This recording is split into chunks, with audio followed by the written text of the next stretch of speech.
Boa noite, irmão. Sabe que começa a adorar dessa forma, a vontade é continuar ali adorando, né? A gente ficar em louvor.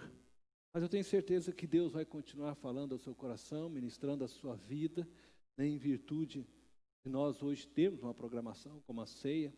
Nós temos menos cânticos, mas que Deus possa tocar agora seu coração. Eu oro para que você abra os seus ouvidos para ouvir aquilo que Deus tem a falar. Hoje, pela manhã, nós demos início a uma nova série cujo tema é Identidade 2020. Durante esta série, estudaremos as 5 solas. Se você não tem muito conhecimento do que se refere os 5 solas, eu peço que você possa visitar nosso canal PIB Itapevi no YouTube e assistir a mensagem da manhã, onde nós introduzimos o assunto, nós explicamos melhor sobre isso. Nós vamos dar agora continuidade à mensagem da manhã.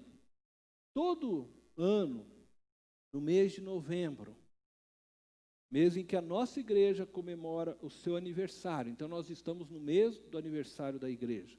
Nós paramos para nos avaliarmos como igreja que somos e como batista que somos.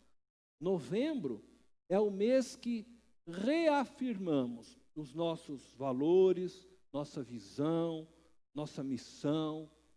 Nós reavaliamos a nossa teologia. Olhamos o que temos feito e pregado. É um tempo, por isso, chamado de identidade. Um tempo de olharmos para a nossa identidade. Embora nós, batistas, não sejamos descendentes da Reforma Protestante do século XVI, movimento originado com Martinho Lutero e expandido por João Calvino, nós nos identificamos com os 5 solas, defendido pelos reformadores. E ao longo dos anos, a Igreja Batista abraçou e tem defendido estas 5 proposições por entender que elas são verdadeiras e são bíblicas. No culto da manhã, nós encerramos com uma pergunta: por que somente a Deus a glória? Então eu quero nesta noite apresentar 2 razões como resposta direta a esta pergunta. A primeira razão, porque Deus é o autor único e sustentador de toda a criação. Esta é a primeira razão. A segunda razão, porque Deus é o autor, o executor e a garantia de nossa salvação. Mas nós vamos começar analisando a primeira razão. Deus é o autor único e sustentador de toda a criação. Um dos textos bíblicos que apresenta Deus como o autor único de toda a criação se encontra no livro de Atos, capítulo 17, do verso 24 ao verso 28.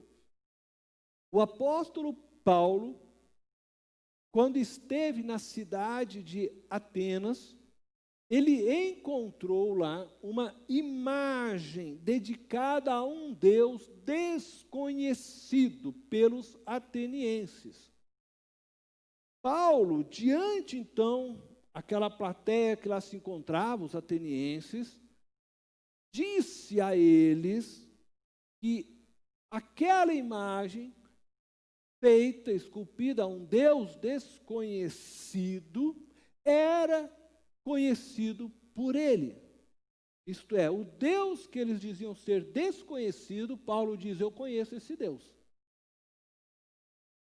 Então, ele diz a este povo que este Deus se revelou aos homens e era o autor de toda a criação.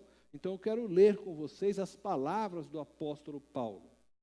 O Deus que fez o mundo e tudo que nele há é o Senhor do céu e da terra, e não habita em santuários feitos por mãos humanas. Ele não é servido por mãos de homens, como se necessitasse de algo, porque Ele mesmo dá a todos a vida, o fôlego e as demais coisas. De um só fez Ele todos os povos, para que povoassem toda a terra, tendo determinado os tempos anteriormente estabelecidos e os lugares exatos em que deveriam habitar. Deus fez isto para que os homens o buscassem e talvez, tateando, pudessem encontrá-lo. Embora não esteja longe de cada um de nós, pois nele vivemos, nos movemos e existimos, como disseram alguns dos poetas de vocês. Também somos descendência dele. Eu creio que diante destas palavras não preciso dizer nada. O texto diz tudo. Deus fez todas as coisas e Ele sustenta toda a sua criação. Não existe vida fora dele. O apóstolo diz: nele vivemos, nele nos movemos, nele existimos. Portanto, somente a Deus toda a glória. Eu vou apenas apresentar mais um texto bíblico, onde o apóstolo Paulo reafirma estas palavras que haviam sido aqui registradas por Lucas, autor do livro de Atos. Então eu quero ler com vocês Colossenses, capítulo 1, do verso 15 ao verso 17. Diz assim: Ele, se referindo a Jesus, é a imagem do Deus invisível, o primogênito de toda a criação, pois nele foram criadas todas as coisas, nos céus e na terra, as visíveis e as invisíveis, sejam tronos ou soberanias, poderes ou autoridades. Todas as coisas foram criadas por Ele e para Ele.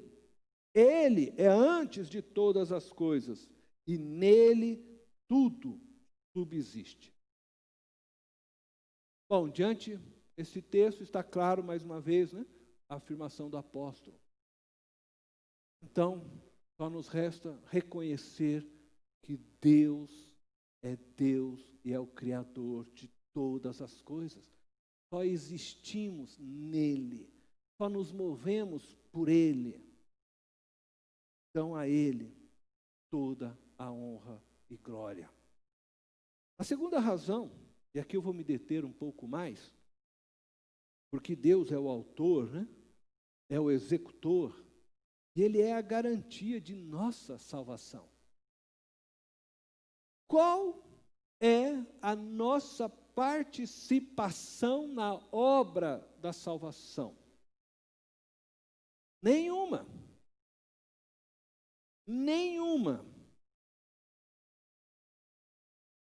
Qualquer ensino que tire o mínimo que seja da glória de Deus na obra da salvação, dando ao homem mérito, não provém do Espírito de Deus. Eu sei que em algumas igrejas, denominações, eles gostam de dizer que eles detêm o poder da salvação. Você só é salvo se você for membro daquele lugar. A bênção de Deus só está naquele lugar. Isto é mentira, é do maligno. Nós vamos ver isto hoje. A salvação, ela não está presa a nenhuma denominação. Ela não está sob o poder de nenhum homem. A salvação é obra inteiramente de Deus. Ele a realizou e o fez por todas as pessoas. Nós não temos mérito algum na obra da salvação. O apóstolo Paulo nos ensina essa verdade em sua epístola aos Efésios, no capítulo 2. E eu quero ler com vocês, passo a passo, nesta noite, este capítulo. Começamos então pelo verso 1. Efésios, capítulo 2, verso 1. Diz o texto. Coloca o texto para mim, por gentileza. Vocês estavam mortos em suas transgressões e pecados. Vocês estavam mortos em suas transgressões e pecados. Paulo está se referindo ao estado espiritual em que se encontravam os irmãos de Éfeso antes de conhecerem a Deus. Esta é a descrição da realidade espiritual de todo ser humano sem Deus. Esta é a descrição da nossa realidade antes de rendermos, entregarmos nossas vidas a Jesus Cristo. O verso 2 diz: nos quais costumavam viver quando seguiam a presente ordem deste mundo e o príncipe do poder do ar, o espírito que agora está atuando nos que vivem na desobediência. Todo homem espiritualmente morto, isto é, todo homem que ainda não aceitou a Jesus Cristo como Senhor e Salvador, que não conheceu Deus, ele se encontra espiritualmente morto.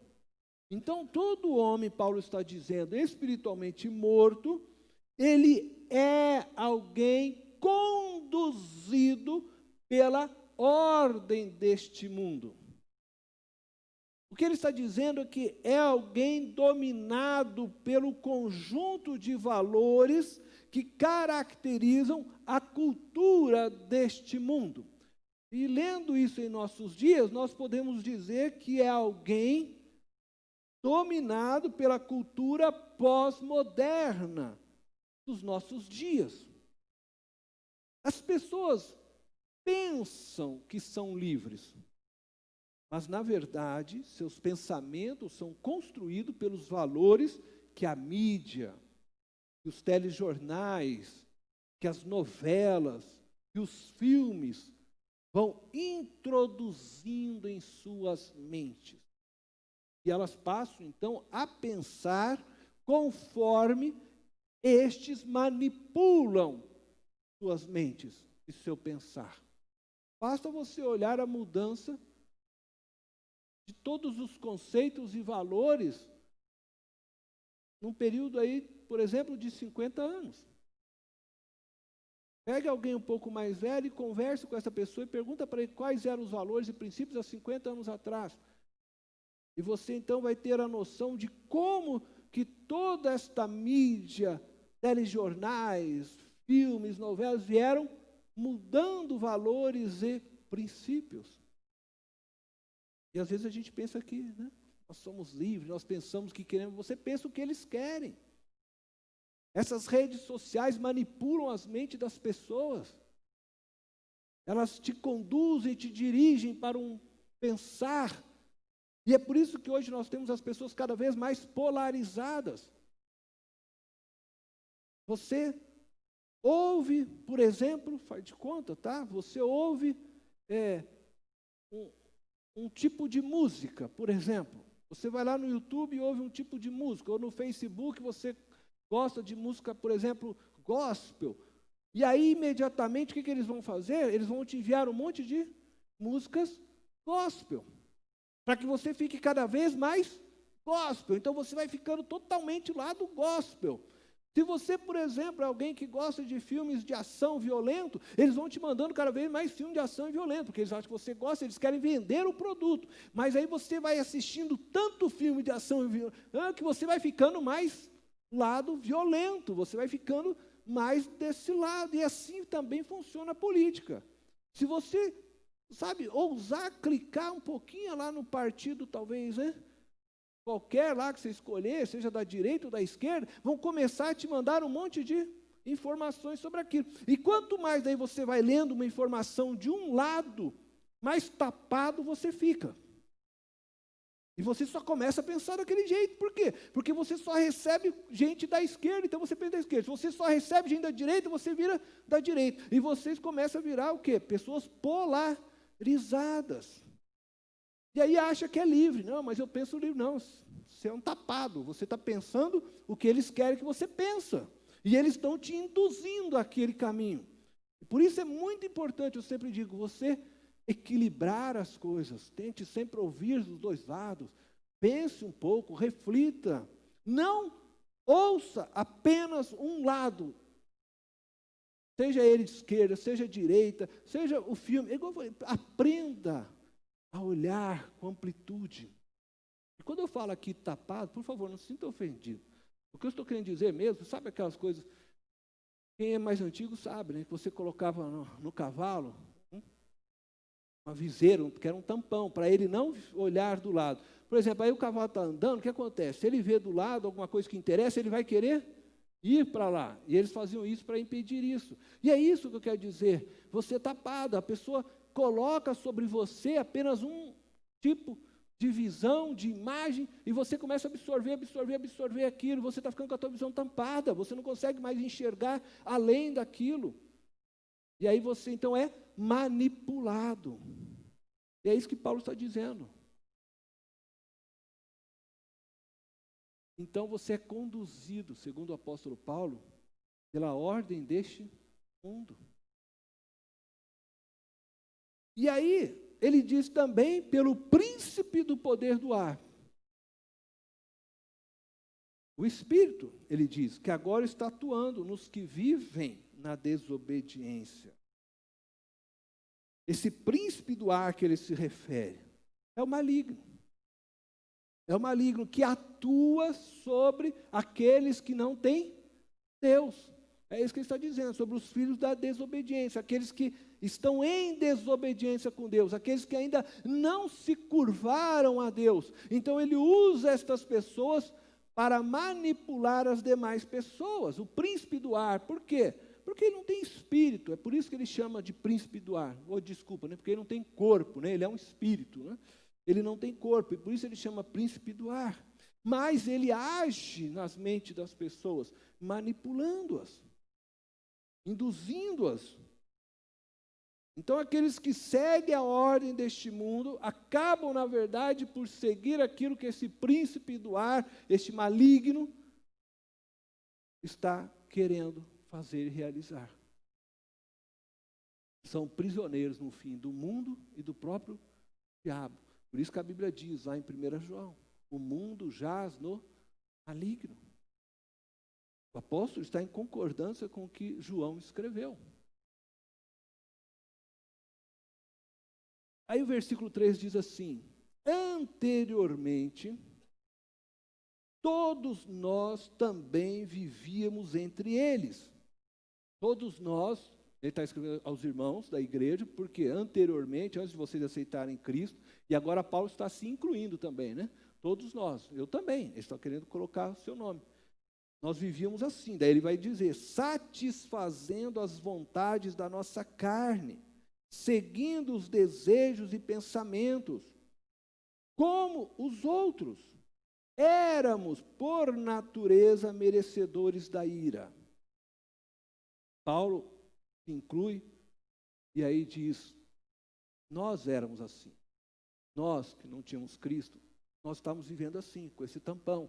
Então a gente estava seguindo a ordem que nos dava. E no fundo, a gente estava só satisfazendo as vontades das nossas carnes, né?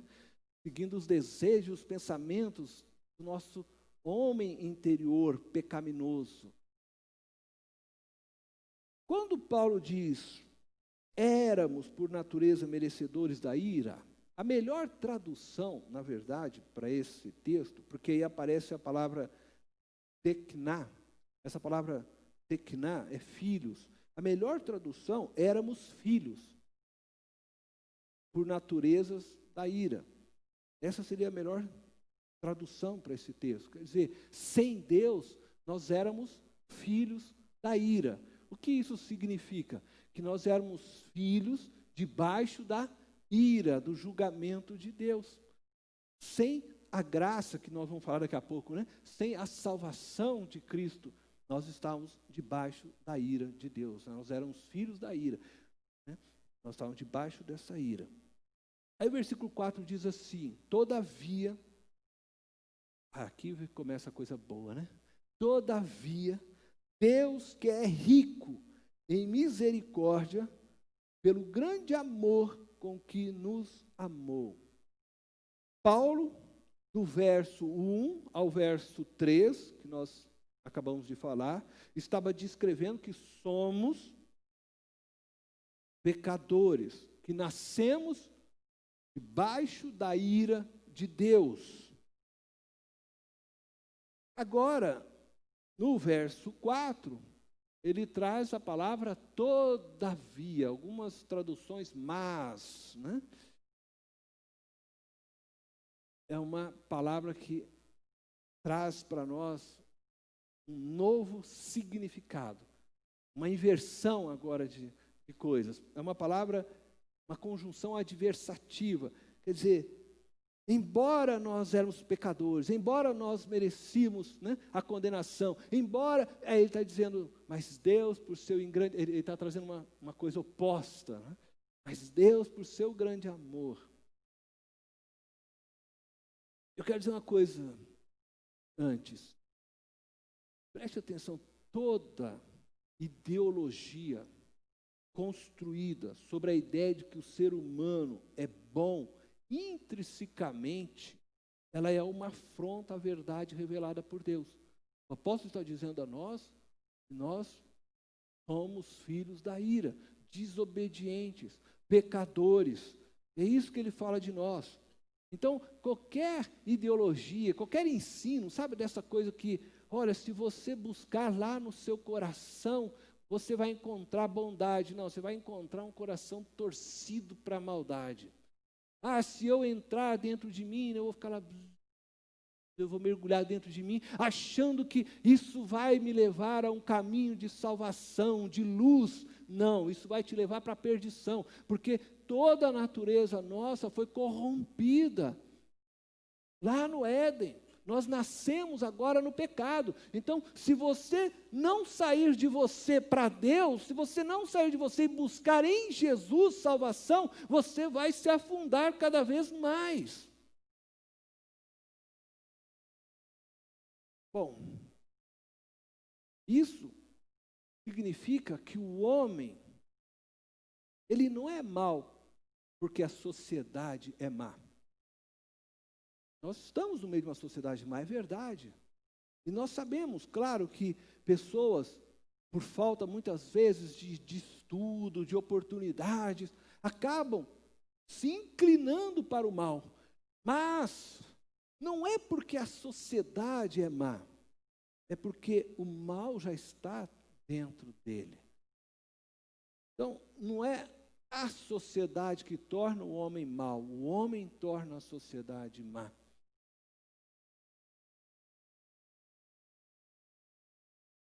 Mas voltando à boa notícia, né? Deixa eu voltar a essa boa notícia, porque ela é importante. Mesmo diante de tudo que ele havia descrito do ser humano, do fato de estarmos mortos espiritualmente, de sermos pecadores, filho da ira, estar debaixo da ira de Deus, Deus é rico, é isso que ele está querendo falar, em misericórdia, e pelo grande amor com que nos amou, diz o apóstolo, ele nos tirou da morte espiritual e nos deu vida. Vida. Veja só, nós estávamos espiritualmente mortos. Quem está morto? Está morto. morto não fala, morto não tem força para agir, o morto não tem nada. Então você não tem mérito algum, você estava morto espiritualmente. Mas Deus se move na história com amor, cheio de vida, e vai até este morto, eu, você, todos nós seres humanos, para nos dar vida. É uma ação inteiramente da parte de Deus. Nós estávamos mortos em nossos delitos. É isso que o apóstolo quer que a gente entenda. Significa que nós não tínhamos nada para fazer, não tinha como fazer, estávamos mortos. Veja só o que diz o verso 5. Deu-nos vida juntamente com Cristo, quando ainda estávamos mortos. Ele quer enfatizar isso. Por quê? Porque precisamos entender que não temos mérito algum. Estávamos mortos, mas Ele nos deu vida, quando ainda estávamos mortos em nossas transgressões. Aí ele diz, pela graça, vocês são salvos. Pela graça, nós somos salvos. A primeira coisa que Deus fez por nós foi dar vida juntamente com Cristo. Nós estávamos mortos. Ele vem até nós e nos dá vida juntamente com Cristo, por causa do seu grande amor. E Ele nos amou quando ainda estávamos mortos. Você precisa compreender esta verdade. Ele não nos amou porque nós os amávamos, nós o adorávamos, nós estávamos mortos em nossos delitos e transgressões, sendo guiados, conduzidos pelos valores do mundo. Um mundo que jaz no maligno, que está em obediência ao maligno, e nós estamos sendo conduzidos por este mundo, mas Deus vem até nós com seu amor, e Ele nos dá vida, tudo é dele, feito por Ele, realizado por Ele, obra exclusiva dEle. Nós, sem condições alguma de encontrar salvação. Paulo está ressaltando essa verdade, com o fim de nós podermos compreender a verdade que somos salvos pela graça. Não existe nenhuma participação nossa nisso. Não existe obra alguma que nós possamos fazer para que a salvação seja imputada sobre nós. Não existe. Não existe mérito nenhum que possamos alcançar diante de Deus, ou queremos reivindicar algum mérito. Não existe. Nós estávamos mortos. Fomos justificados, perdoados, por causa do grande amor de Deus, que na cruz entregou seu Filho Jesus Cristo por nossos pecados. E todo aquele que nele crê será salvo. Graça de Deus. Aí o versículo 6 diz assim: Deus nos ressuscitou com Cristo, e com Ele nos fez assentar nos lugares celestiais em Cristo Jesus. Aleluia. Olha só que mudança. Mortos em nossos pecados, condenados, Deus vem até nós com a sua imensa graça, nos dá vida, ao entregar seu próprio Filho numa cruz, mas ainda Ele vem e nos ressuscita com Cristo e nos faz assentar nos lugares celestiais com Cristo Jesus. O salário do pecado é a morte. Quando Jesus morreu na cruz, Ele pagou o preço exigido pelo pecado, pela transgressão da lei de Deus, pela rebelião do homem, nós seres humanos, em não querer dar a glória devida a Ele, Deus. Decidimos viver para nós mesmos, sendo o nosso próprio Senhor. Dissemos lá no Éden, junto com Adão, não para Deus. Quando havia sido o homem criado para a sua glória. E o homem diz: Deus, deixa que eu mesmo conduzir minha vida e sai, se afasta e espiritualmente morre. E ele não tinha mais condições de voltar. Mas esse Deus sai da onde está, se faz homem, se faz carne e vem até o ser humano com o intuito de salvá-lo. E agora ressuscita este ser, porque estava morto.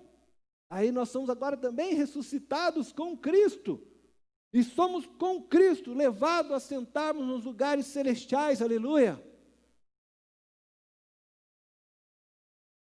Quando Jesus Cristo ressuscitou, ele venceu o cativeiro da morte.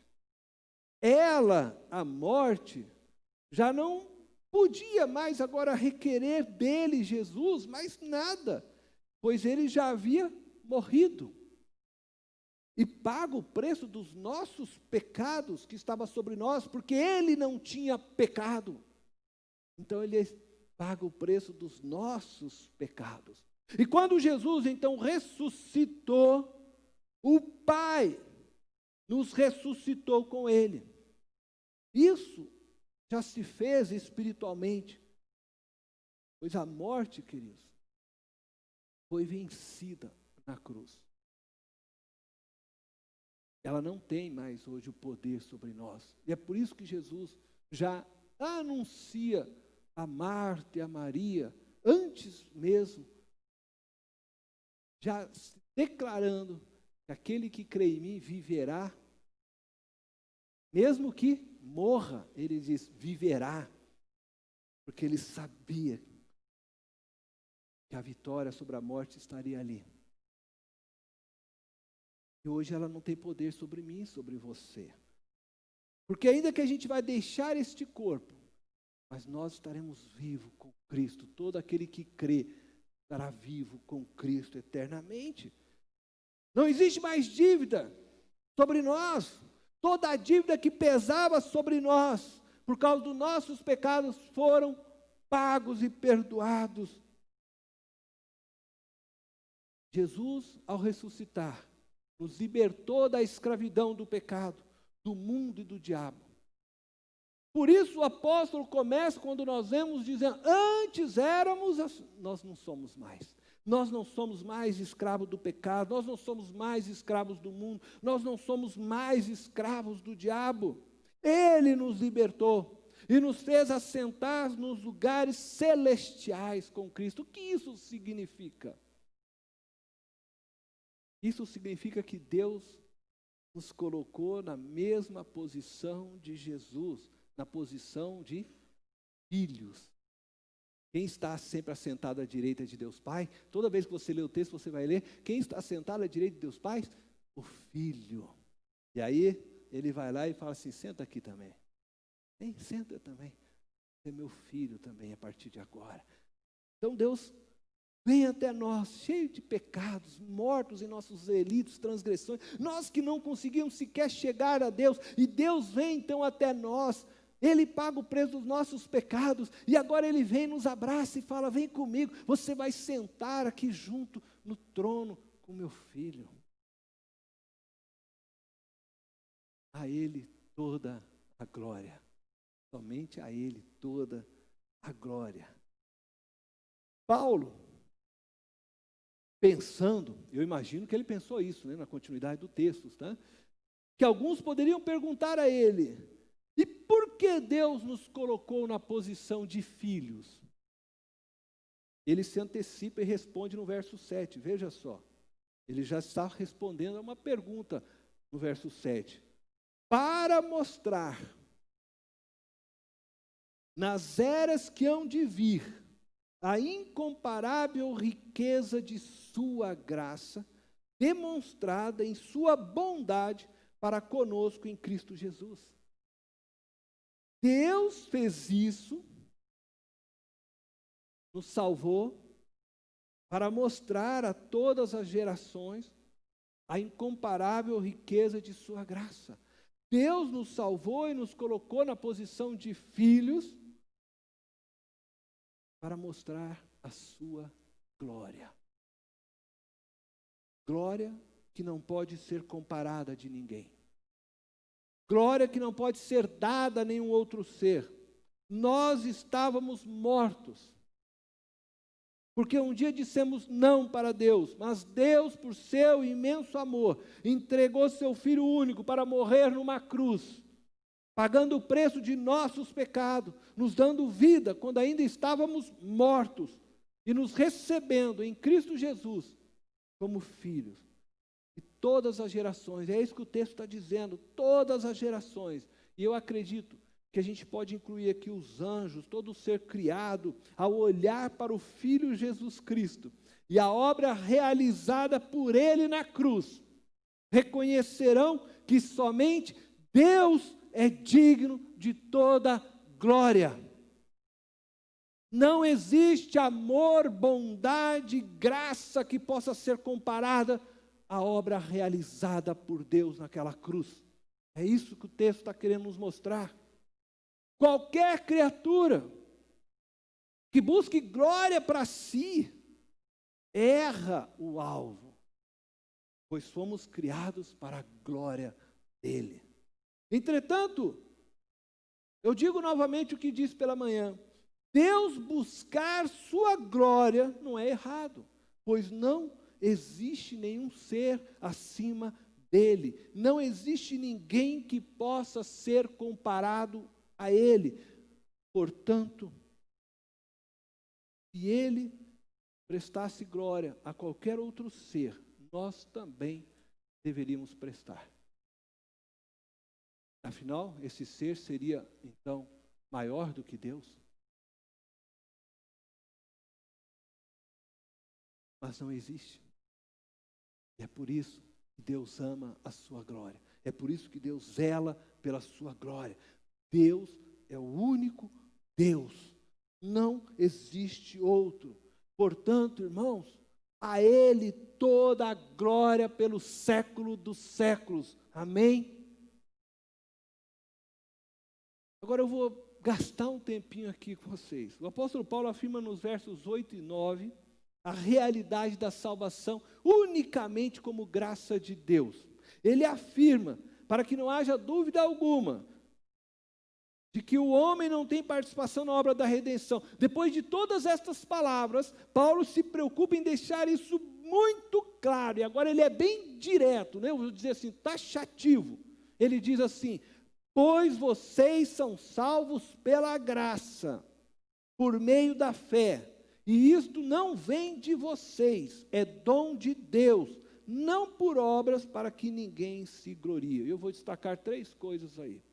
Primeiro, somos salvos pela graça. Não merecíamos, é isso que quer dizer.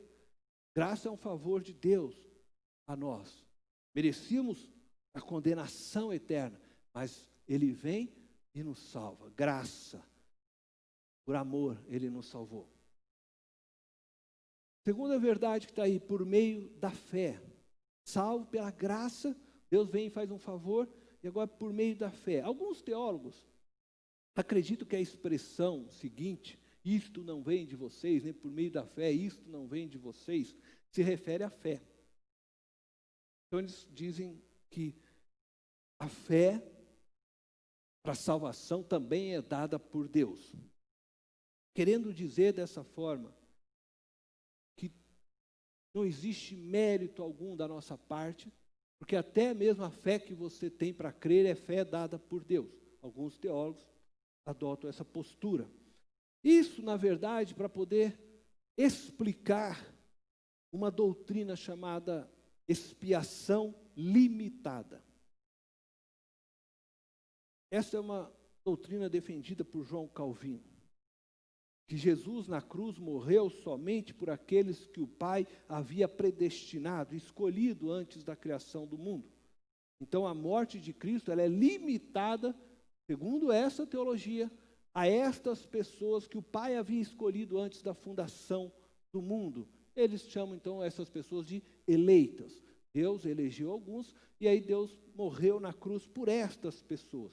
E por isso então, só estas pessoas creem, porque aí Deus vem e dá uma fé para estas pessoas crerem. Então, elas devem render glórias a Ele, porque não mereciam a salvação, mas Deus veio e deu fé para elas, aí elas creram porque Deus deu fé para elas, então agora elas são salvas. Agora eu vou dizer para vocês algo. Eu, Cornélio, não creio que essa afirmação, essa teologia seja verdadeira. Mas eu vou conjecturar, preste atenção, que fosse verdadeira. Se Jesus morreu na cruz somente pelos eleitos, aos meus olhos, então Jesus não tem autoridade para pedir a mim que eu ore e que eu ame os meus inimigos. Porque dentro desse pensamento teológico, ele mesmo não foi capaz de amar muitos, né? Porque ele escolheu só alguns e deixou muitos padecerem. Então, não consigo visualizar Deus dessa forma, porque ele não teria legitimidade para dizer a nós, ame a todas as pessoas, se ele mesmo não conseguiu amar a todas as pessoas. Sem dar às pessoas uma oportunidade de serem salvas. Bom, eu me uno, nesse sentido, a alguns outros teólogos, outra posição. Eu acredito que a expressão, isto não vem de vocês, se refere à salvação pela graça e não à fé. Não existe uma unanimidade sobre este ponto. Eu acredito que se refere à salvação pela graça. Por quê? Então eu vou justificar o que eu entendo. Porque é o tema que Paulo está abordando em todo o texto. Como nós vimos, ele não está falando de fé, mas ele está falando de salvação pela graça. Pois este é o tema abordado. E quando você então lê o verso 9, então você lá, isto não vem, né, de vocês, é dom de Deus, não por obras, para que ninguém se glorie. Ele volta reafirmando novamente que ele está se referindo à graça. Basta você levantar a pergunta. O que é dom de Deus e não de obras? Ele não está falando que a fé, não existe possibilidade da fé ser um dom dado pela obra. Ele está falando da salvação. Ele está falando do ato de salvar. Isso é dom de Deus e não é de obras. É isto que se refere o texto. Não existe, é isso que o texto está dizendo, participação do homem na obra da salvação. Ao homem cabe somente se apropriar pela fé. Se apropriar pela fé da obra da salvação não traz para o homem glória alguma. Como muitas vezes estes teólogos tentam afirmar. Porque eles querem dizer assim, não, mas se você ouve o Evangelho, e aí você crê nesta verdade, você então diz sim para o Evangelho, então você vai chegar lá e vai dizer para Deus na hora da salvação. Por que você está aqui? Ah, eu estou aqui porque eu mereço, eu disse sim para o Senhor. Não. O fato de você dizer sim, isso na verdade é uma, eu posso assim dizer, é uma forçação, né, da coisa. O fato de você dizer sim, não dá a você mérito algum. Se eu decido ir até as Casas Bahias, e eu vou até lá, não é propaganda não, tá? Eu compro uma geladeira. Compro uma geladeira, melhor geladeira, porque Deus faz as coisas top, né? Então eu vou lá e compro a melhor que tem. E aí, eu vou até a casa do Robson, meu irmão, meu amigo, e dou a geladeira para ele. Ô Robson, eu estou te trazendo essa geladeira de presente, você quer? Aí o Robson fala, eu quero. Que mérito teve o Robson nisso? Fui eu que fui lá, eu comprei, eu paguei, sou eu que assumo. É o que Deus fez por nós. O fato de você ser iluminado pelo Espírito Santo e poder então dar uma resposta, sim, eu aceito isso, Deus, eu entendi o que o Senhor fez naquela cruz, não traz a você mérito algum. Toda a obra da salvação foi realizada pelo próprio Deus. E toda a glória a Ele. Amém? E por fim eu quero dizer a frase final, para que ninguém se glorie. Deus realizou toda a obra da salvação e não adianta você fazer boas obras buscando ser aceito por Deus. A sua questão, querido, é simplesmente agradecer pelo que Ele fez. Creia somente. Agradeça pelo que Ele fez. Ele já fez. Não existe obra que a gente possa fazer para nos justificar diante de Deus. Não existe. Ninguém poderá chegar diante de Deus e dizer: eu mereço entrar no céu, pois eu fiz isso, eu fiz aquilo, eu ajudei o fulano, o ciclano. Ninguém. Salvação é dom de Deus, é um presente de Deus para você. Salvação é um favor realizado por Deus para você, que se encontrava morto em suas transgressões, nos seus pecados, condenado, mas Ele morreu e pagou o preço da sua condenação, para que você tenha vida e vida eterna. Eu quero concluir com as palavras do apóstolo Paulo no verso 10 deste texto. Diz assim: porque somos criação de Deus, realizada em Cristo Jesus, para fazermos boas obras, as quais Deus preparou de antemão, para que nós as praticássemos. Paulo diz que somos criação de Deus. A palavra criação está aí, é a palavra poema. Poema. Em outras palavras, você é um poema de Deus. Você é uma obra de arte de Deus. Coisa bonita, né? Que Deus fez. E Ele te fez como poema, como obra de arte, para que você faça boas obras.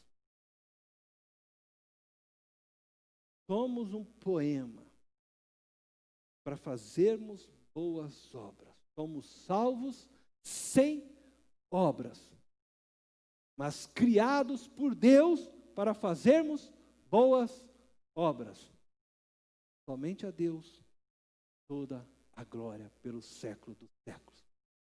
Deus te abençoe. Feche os teus olhos. Deus eterno, nós queremos te agradecer. Podemos estar aqui na tua casa, ouvir tua palavra e sabermos que nós éramos merecedores, Senhor, do inferno, da morte eterna, mas o Senhor nos amou de maneira tão intensa, tão maravilhosa, tão grande. E o Senhor entregou seu Filho por nós numa cruz, para que nós tivéssemos salvação. O Senhor nos deu vida e nos ressuscitou juntamente com teu Filho. E nós queremos agradecer por tamanha obra. Nossa gratidão é eterna. Obrigado, Deus, por teu amor.